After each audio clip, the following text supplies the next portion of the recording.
There are guns that change the industry forever. There are guns that carve out cult followings. And then there are guns like this. A pistol so far ahead of its time that it practically tripped over the future and face planted into obscurity. This is the SilencerCo Maxim 9, the first and maybe own mass-produced integrally suppressed handgun. Here's the pitch.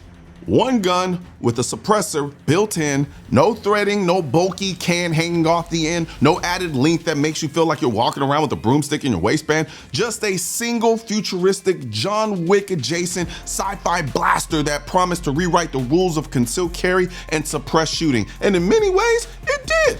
The Maxim 9 is the automotive equivalent of the Lexus LFA. Brilliant, ambitious, obsessively engineered, and commercially, a disaster.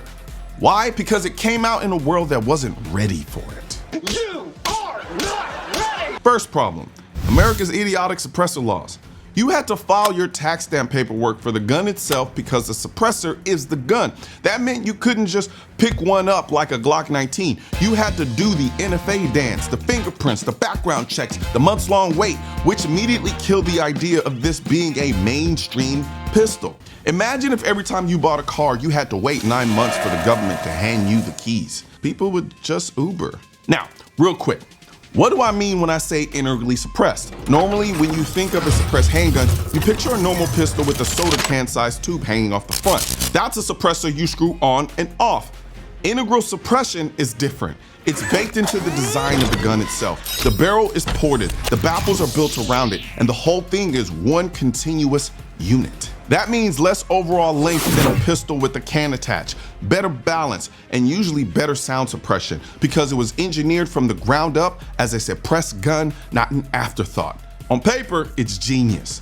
In reality, even though Black Friday is technically over everywhere else, it's not over at shop.mrcolionnoir.com.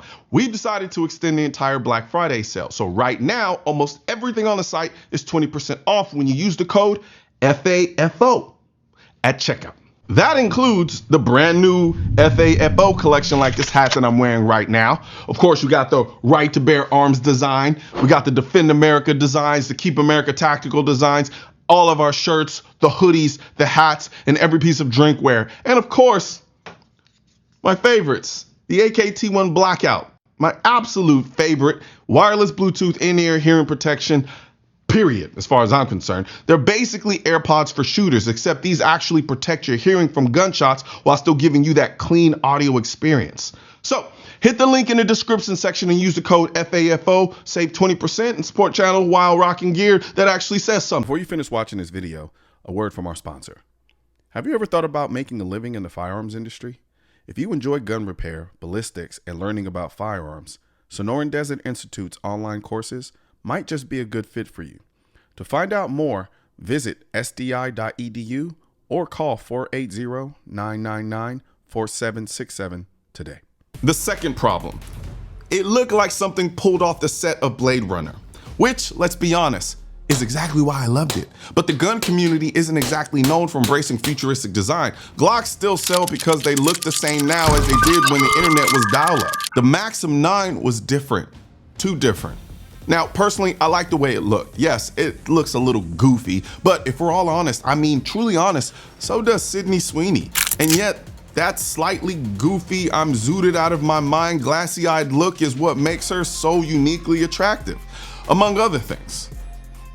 That's the same way I feel about the looks of the Maxim 9, but unlike Sydney Sweeney, the Maxim 9 looked a little too different for an industry that doesn't exactly embrace radical change in gun design. And then there's the performance. The Maxim 9 works. You could argue almost Hollywood quiet with subsonics. The trigger is, well, not great.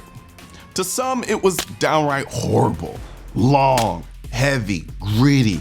It does smooth out a bit the more you shoot it, but it's not going to win any awards. The recoil is tame, and the modular design meant you could shorten or lengthen the suppressor section depending on your mood. It's like showing up to the range with the Swiss Army knife while everyone else brought kitchen knives. But it was also still kind of big. Like, carry it in a fanny pack big, and even then, that's a stretch.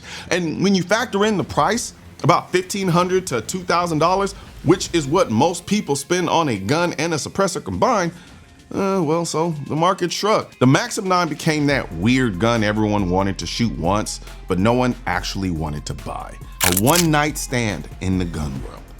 And that's the tragedy. The SilencerCo Maxim 9 wasn't just a gun, it was a glimpse into what suppressed firearms could be if our laws weren't stuck in the 1930s and if the market wasn't so allergic to change. It didn't fail because it was bad.